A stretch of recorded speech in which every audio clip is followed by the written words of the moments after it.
Swayam Prabha. Digital India. Educated India.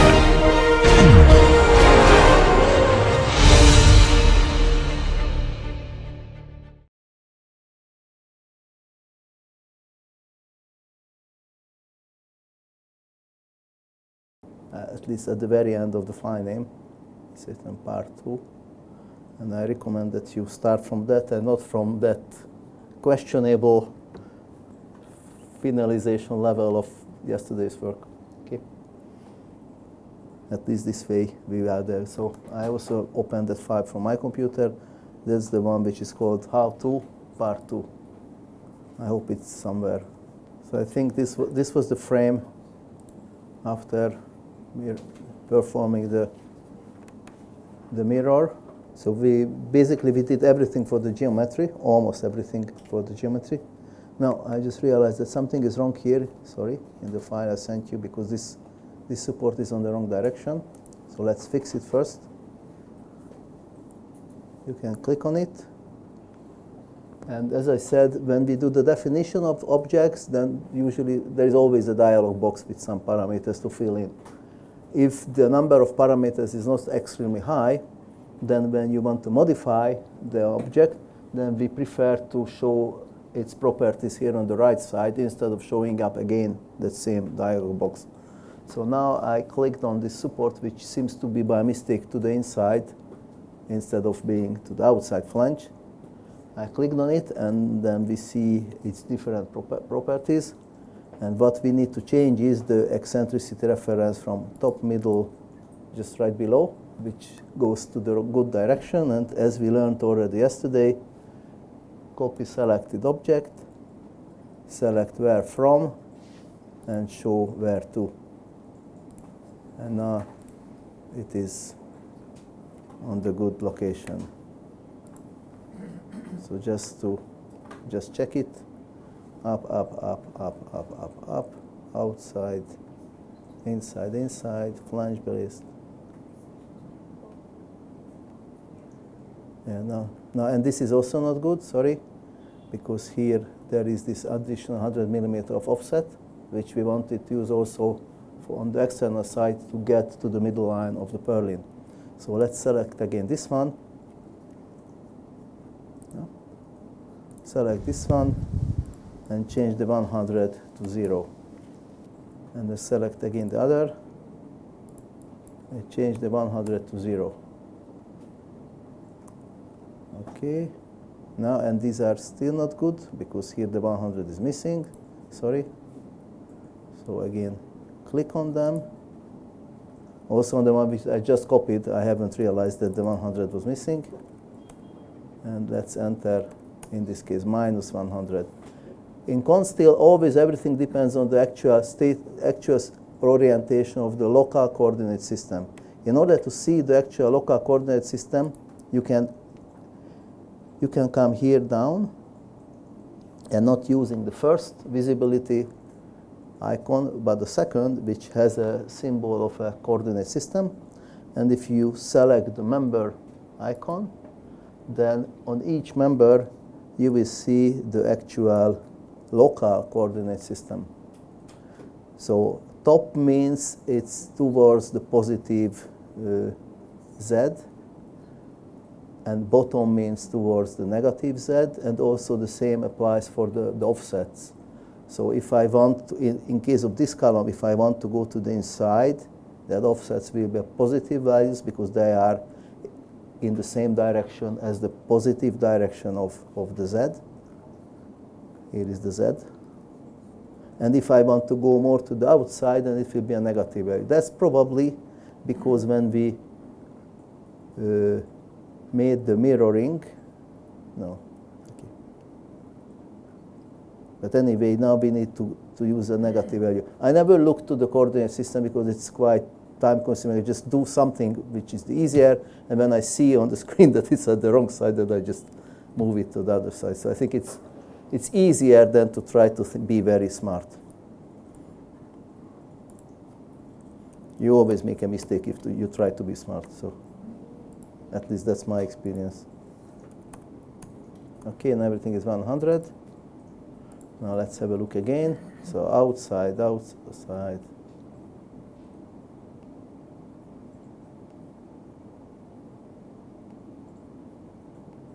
Okay, so my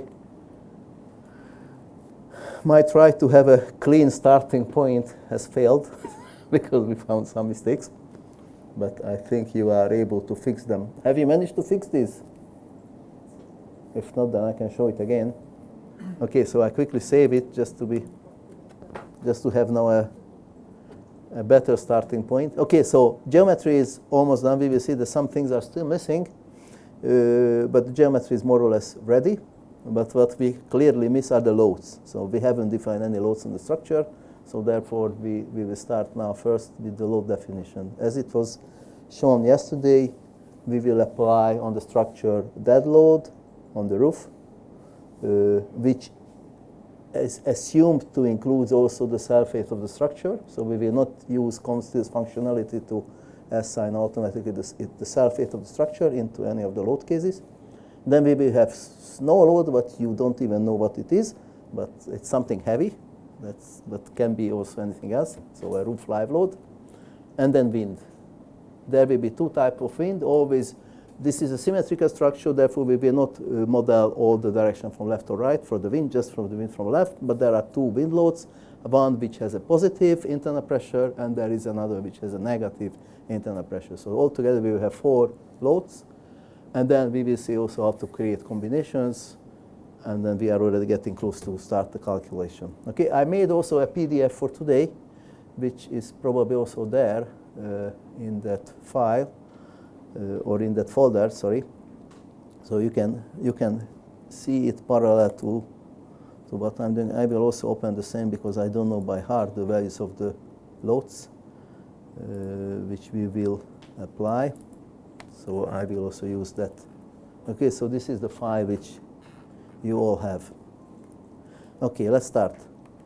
So in order to define loads, up to now we were always in the geometry or in the structural member stub pages, and the next one is called loads. So if you go to the loads, then there are different other icons available, and if you click on the very first one, that is the load case and load groups manager. There is always something defined by default, which at the moment it is at the upper line we see the name of the load group, and then below we see those load cases which are assigned to this load group.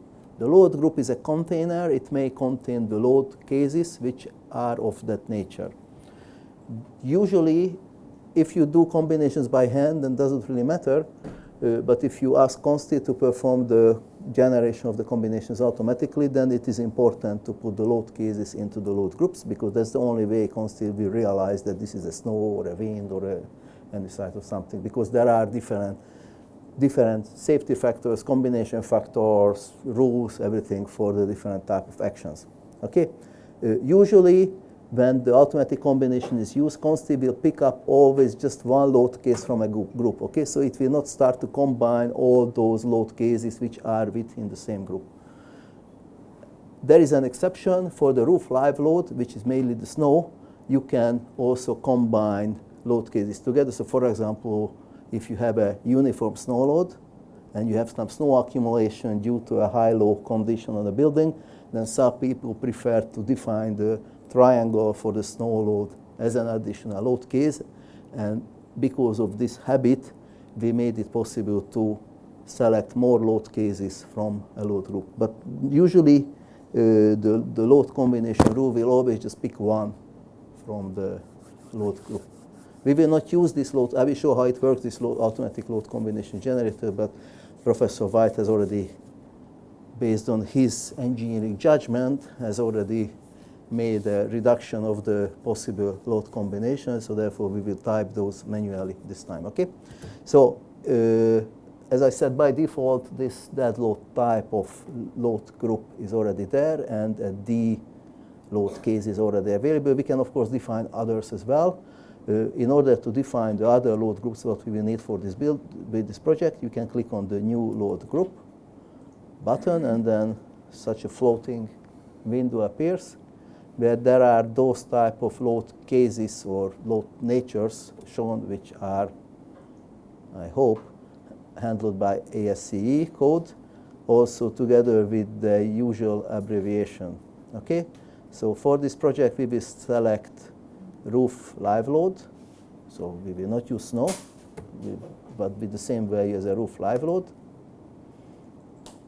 We can keep the name as it is. You can click apply to register this addition.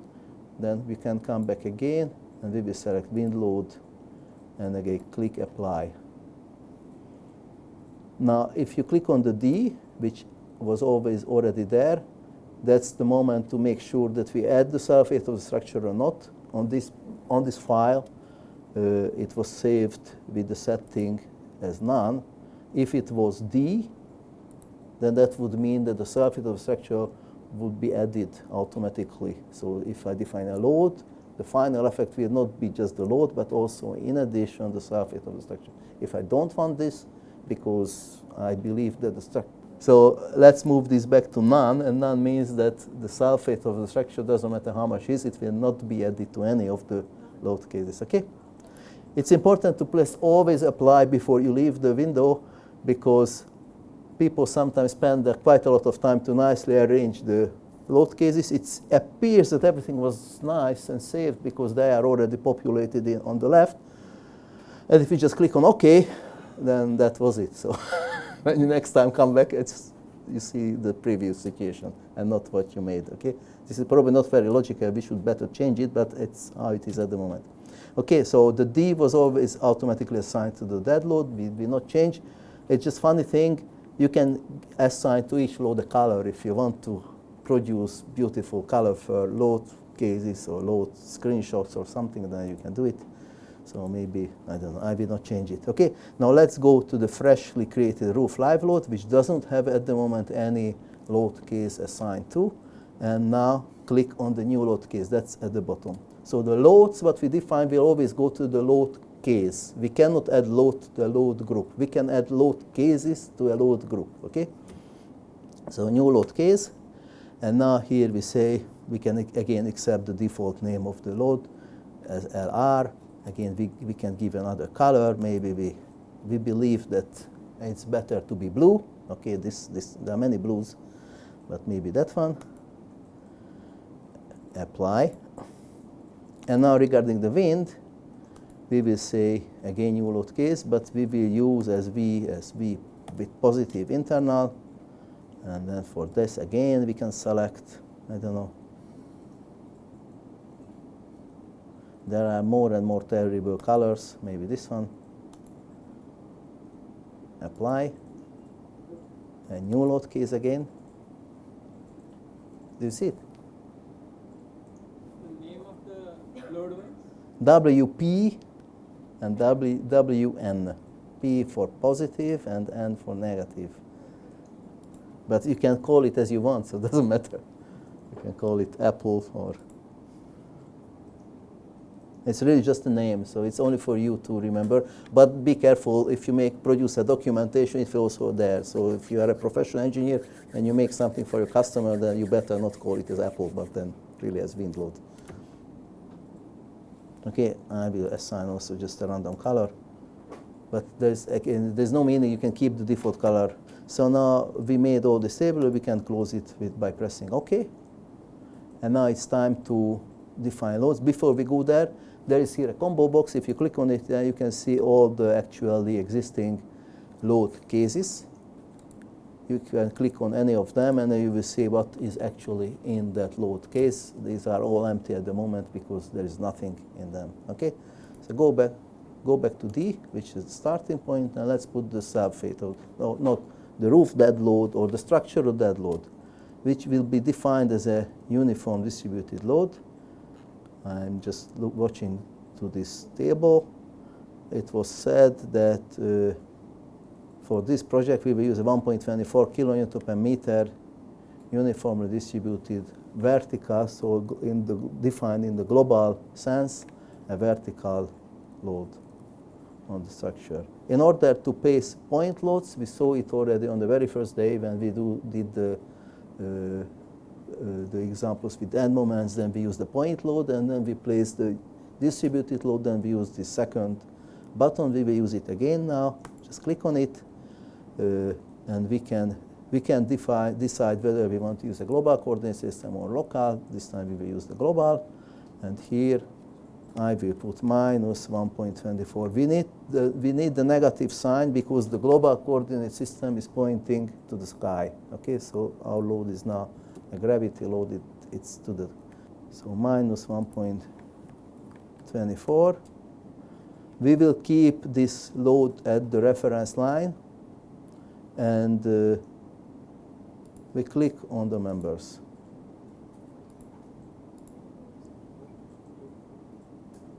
Okay. Now at this moment we may stop for a while, or just for a second, that why do we use a distributed load? Or on the real building there is a roof system which is supported by purlins, and the purlins are actually producing vertical loads on the structure. We could if we wanted, but for this simplification we just assume what is anyway usually assumed in every books and every advice, to consider a uniform load. Typically that purlin spacing of around 1.5 meters is so close in relation to the section depth that probably its impact is almost the same. Okay? Okay, so we will not define concentrated loads but uniform distributed loads, just for simplification. But of course you do what you want.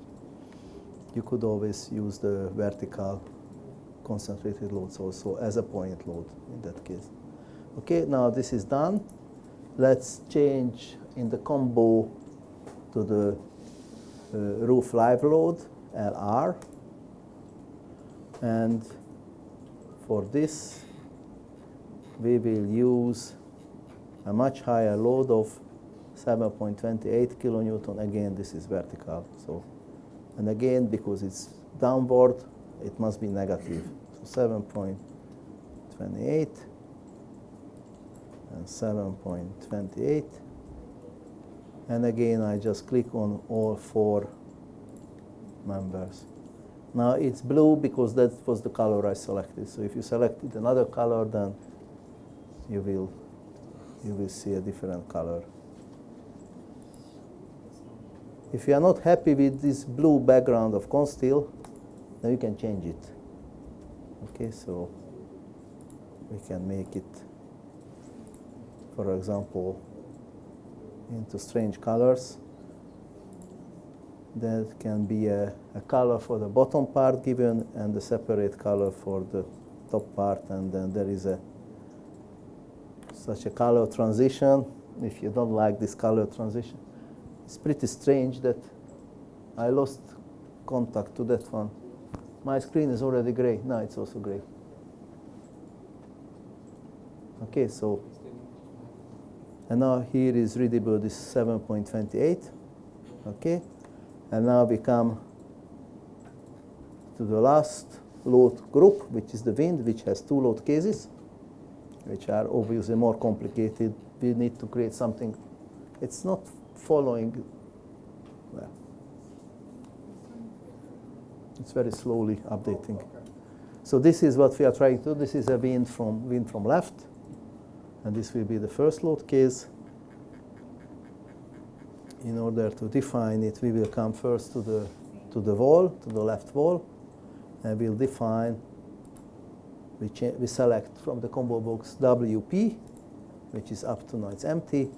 Click on the distributed load, and enter 8.92 as an X load. But first, delete the remaining load. If you don't delete, then you will have that as well. So here 8.92. 8.92. Sometimes there is a strange behavior of the software which I was not able to recognize. Sometimes the first number is automatically copied to the bottom, sometimes not. So I don't know what's the logic. Probably there is a small bug, and that's why it's not doing always what we expect. So again, we are still in the global direction, and now we can use a positive number because we are defining a load from left to right, and we just click on the column. Now the color I selected is almost invisible, but maybe you were more lucky. Now if I go to the right side, the same load will be 0.11, so I change the values to 0.11, and I click on the other line. Everything is in scale, so therefore that will basically not visible. It's maybe better to go back again to the line representation, because then this solid somethings will not disturb. Even then we see almost nothing, because everything is drawn in scaled. If this is the 8.92 is drawn with this size, then proportionally the 0.11 is close to nothing. Okay? Now this was relatively easy for the walls, because we could use the global coordinate system, but for the roof, what we want is a load which is perpendicular to the actual sloped rafter. So we could use also global coordinate system, and with sinus, cosinus try to do the trick, but it's much easier to use the local coordinate system of the member. If I activate the local coordinate system of the member, which at the moment is activated, then you can see that here is the global coordinate system. There are no letters shown here, but the colors have the same convention as the colors of the global coordinate system, which have the letters. So you can identify that this is drawn as blue, and the blue here means Z. So this is now the direction of the local Z coordinate system. So that means that if we want to put a load which is acting down, then we will have to enter a negative value as Z.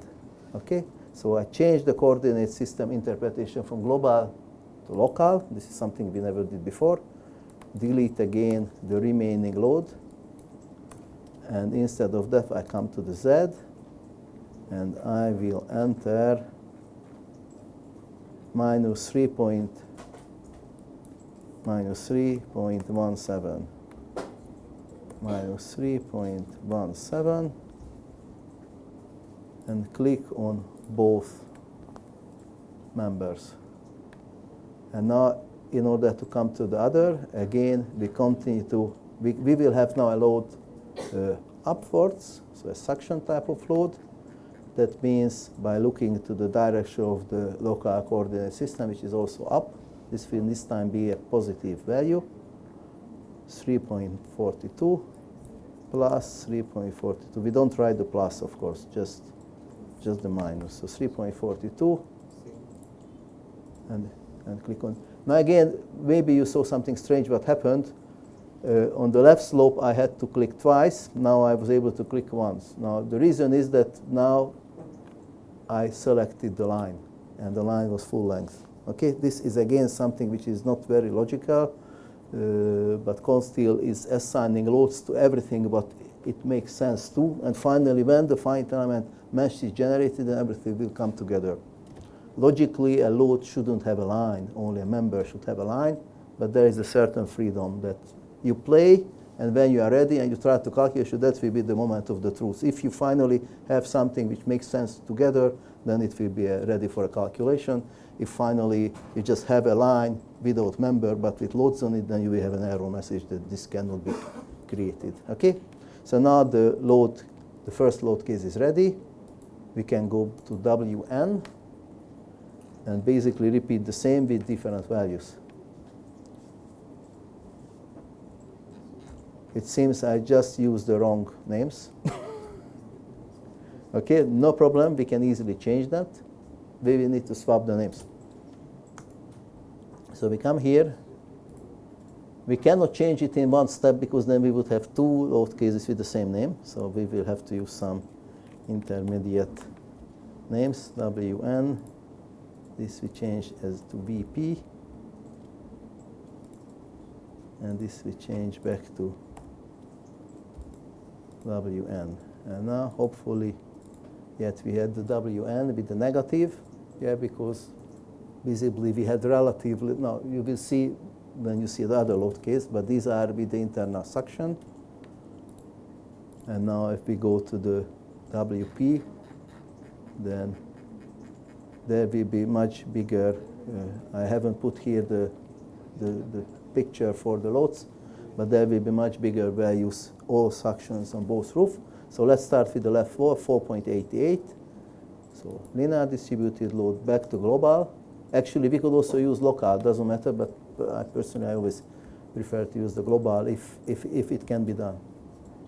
So delete the remaining load, introduce the new one, which is 4.88, 4.88, and click on the left column. For the other, 393.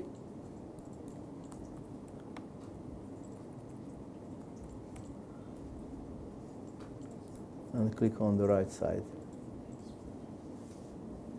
And now regarding the rafters, I changed the interpretation of the coordinate system from global to local. On the left side, I will have 8.22 suction, which means I can enter a positive value because the local coordinate system points up. I delete the remaining loads and enter here 8.22.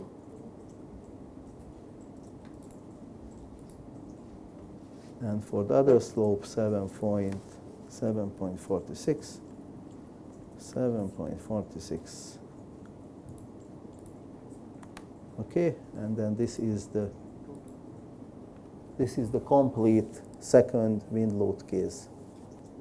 So now if we are ready with the load case and load group definition, then it's time to create load combinations, because ultimately we will do the analysis. Actually, we can also calculate the internal forces for load cases, but the main idea is that we have load combinations, because for the strength verification we will use the different load combinations. So the load combinations are found in the next icon, which brings up a table which is empty by default.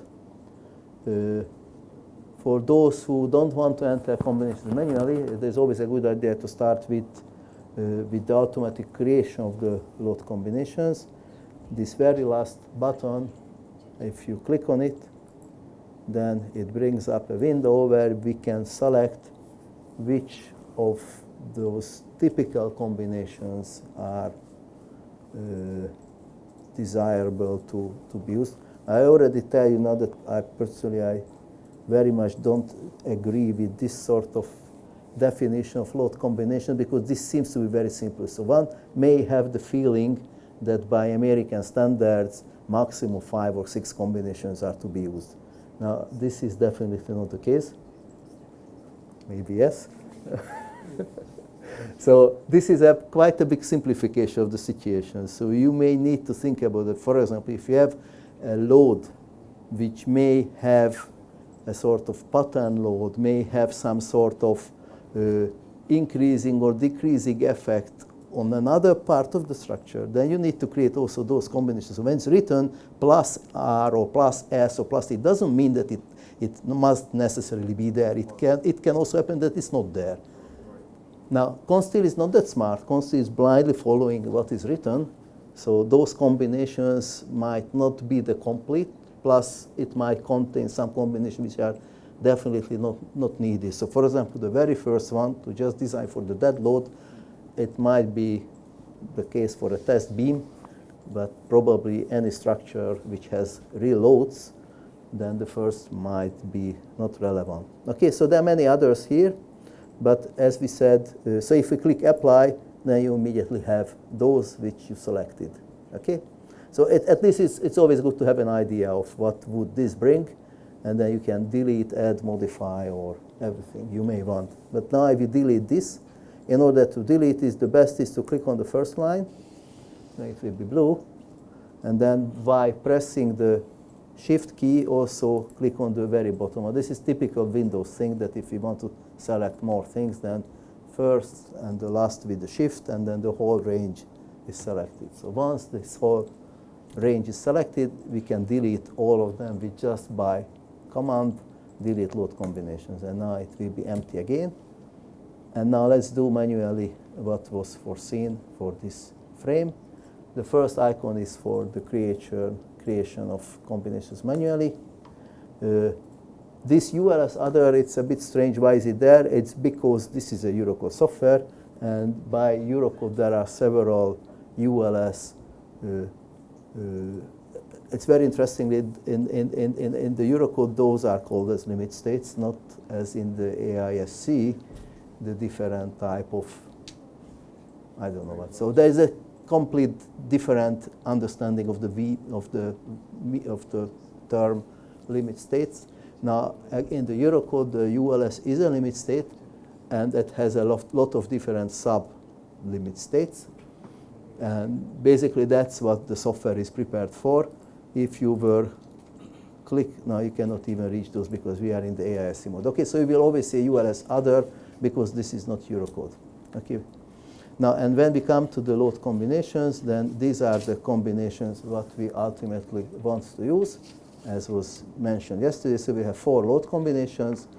In the first 3, we are studying the several combination of gravity loads and maybe the other loads which can happen simultaneously.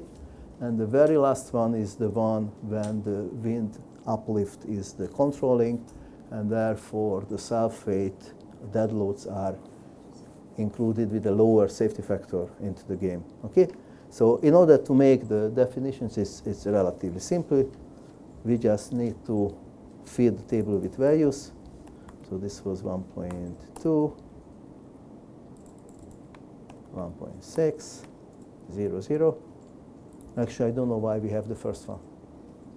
Well, with and without wind. Yeah. Okay. So 1.2. So that's, for example, that's an example of the fact that I think this is normally not listed, 1.2 dead and 1.2 live, no? Or is it? 1.2, 1.6. Yeah, okay. I don't know by heart this. So 1.6. And for the wind, 0.5. Again, be careful. The reason of this small number is again related to the fact that, as it was said, the wind load by ASCE is basically an ultimate load. It already contains its usual safety factor. This is a bit misleading sometimes for those who are not familiar to this habit. For example, Eurocode never does such. In Eurocode, every load is a characteristic load, and every load must have its safety factor. Earlier editions of ASCE had similar things. In several steps, the wind load and also the snow load was changed from the most uniform interpretation from a characteristic into such a design load. Okay, obviously, if the load is a design load, so its statistical evaluation is different and becomes suddenly gets to be a very higher value, obviously its corresponding safety factor will be lower. Okay, so that's why ultimately when these loads by default, when they are the leading loads, they have the safety factor of 1. But if you were, for example, using ASC combinations based on an Indian standard, it can easily happen that your wind load, I don't know how it is your wind load, but most probably your wind load is a characteristic value and not a design value. So that means that you should never use blindly these combinations and just include your loads, because that will be a disaster, okay? So you need to do it carefully. So the 0.5 is just 0.5 and not about 1.6 times higher, because the value of wind load that we entered on the structure already includes its own 1.6, 1.4 or something which was originally still visible. Yeah, wind with a load factor of 1 here is already a 700 plus recurrence interval in years. Yeah. Wind. So an extreme something. Yeah. Something which occurs very rarely. Normally it's always this, so how often a load can happen? Obviously, if I increase my observation time, then the loads will be always bigger and bigger and bigger, because somewhere in the past a bigger load might have happened. Okay? So go to the third line, which again has 1.2. And now comes again the fact that we have just a very little value. Now here the wind is the leading. Again, surprisingly, it's not 1.4 or 1.6 or something big as you would expect, but 1 is the biggest value of the wind. It can have only lower than one other value. Okay? So the roof live load has a visible safety factor because that's a characteristic load. The wind is not a characteristic load, okay? at least by ASE. So if you combine it with your Indian loads, then you need to be careful. And then the third line is 0.9 and 0.01. Okay, so these are the 4 combinations which are deemed to be interesting for this frame. So let's save. Save. And then basically we are ready to do some calculations. But before we do that, and as it was already mentioned yesterday, the general method is an out-of-plane design method. So regarding the in-plane of the frame, it does nothing. So the in-plane design verification that must be done in another way. Based on the Eurocode concept, there are always 2 possibilities to perform buckling verification.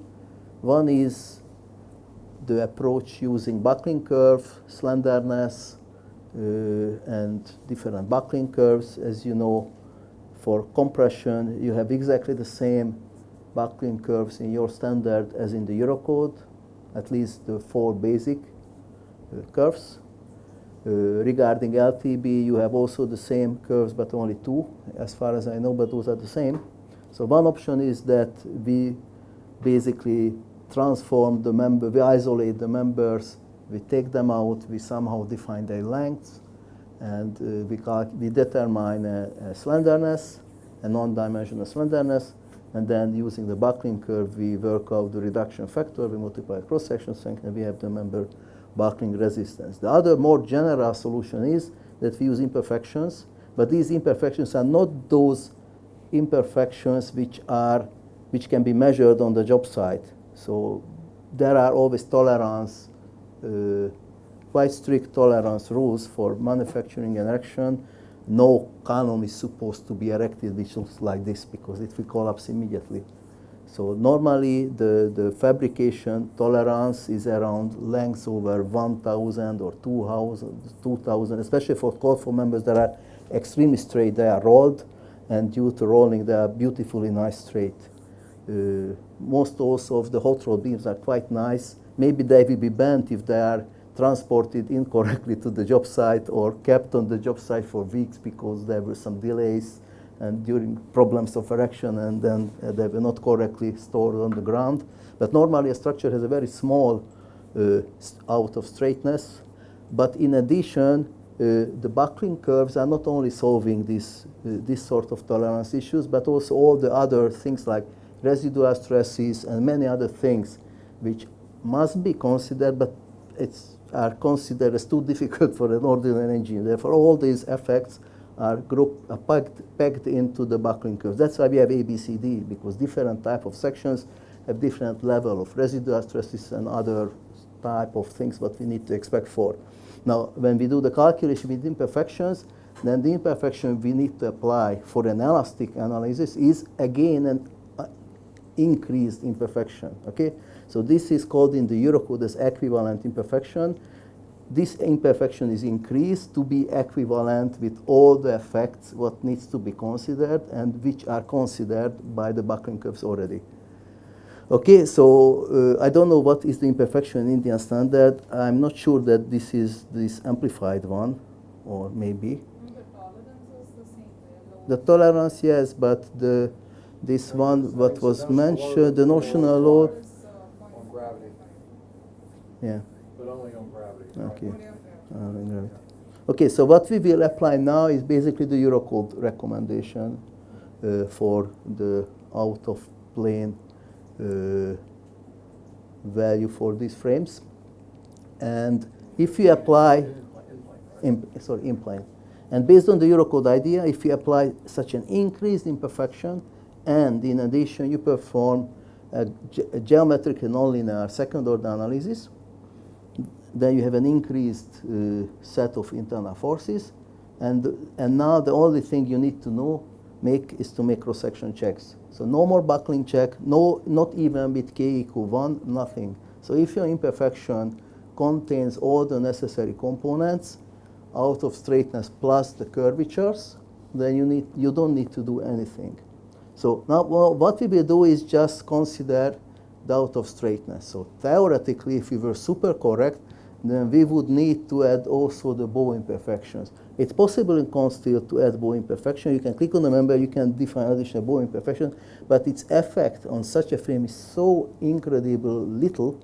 They have very big in-plane stiffness, these members. So again, just for simplification, we will not do that now. The out of straightness, it's important. But again, for such a porta frame, its effect is not very high, but it's definitely important. And as I said, according to the Eurocode concept of the general method, the verification is done in two-step. In plane must be performed first with an increased imperfection. As a result of that, first of all, you do cross-section check. If you wanted to already right now, you can do the cross-section checks immediately to see that if your structure already fails, then it makes no sense to start the out-of-plane process because it's anyway weak. So then you increase. Now, if it seems to be okay for the in-plane, then with these increased loads, so not with the loads from the perfect geometry, but from the loads you obtain from second-order analysis with the imperfection, with these amplified imperfections, then you go to the out-of-plane check, okay? So this is a two-step verification. And based on our recommendation also by the AIS is a two-step recommendation. The first step actually, if we want it to be more pure AISC-like, then it should be a direct analysis method, the first step. That's basically made for the same. There is just big difference. It's a conceptual difference. The direct analysis method works with much lower imperfections. It works with the geometrical tolerance type of pure imperfections. So these are not the amplified imperfections, but the pure one. But in addition, does stiffness reduction and maybe other modifications as well. Eurocode doesn't do stiffness reduction. The effect of the stiffness reduction is built into the imperfection, okay? So that's a sort of theoretical and conceptual difference, but practically it's for the same.